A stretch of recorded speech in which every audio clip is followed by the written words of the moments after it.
हमारे मामा जी उसके बाद चलते रहे मीठा बड़े बड़े रही जोई त पसिया पुरवत ले खावा वाह बड़े बड़े में खावा था हां पहले बासी चले हां चटनी बासी था ये जीवन आना जाना लगे है काका हां भाई ये चोला माटी के है काका रानी रोवत है प्रजा रोवत है बेटा रोवत हां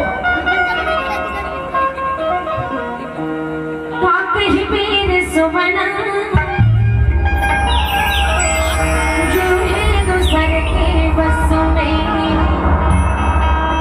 पाक ही वीर सुमना जो है दूसरे के बस पाक ही वीर सुमना जो है दूसरे के बस पाक ही वीर सुमना जो है दूसरे के बस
नेगरा बना ये गुरु नहीं बनाते खाजा नहीं अरे गुरु भक्ति के वही माया पार नेगरा का जाने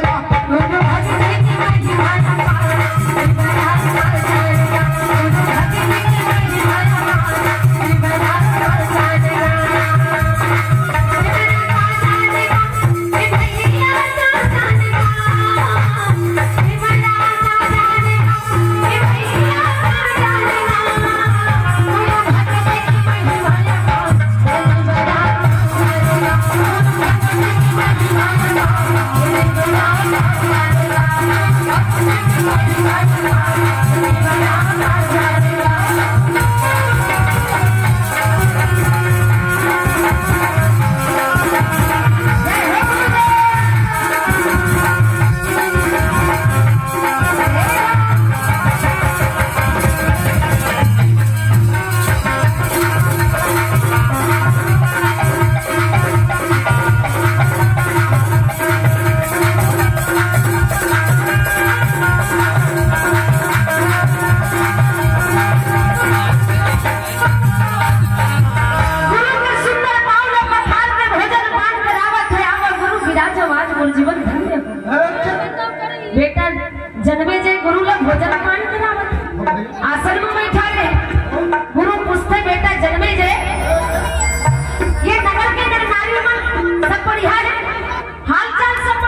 तो शरीर के 18 प्रकार के रोग दूर हो। बेटा जब ले जाए हाँ पिताजी।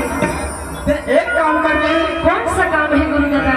अरे महाभारत सुनकर यहाँ करता ओ जन्म जन्म पाठ कर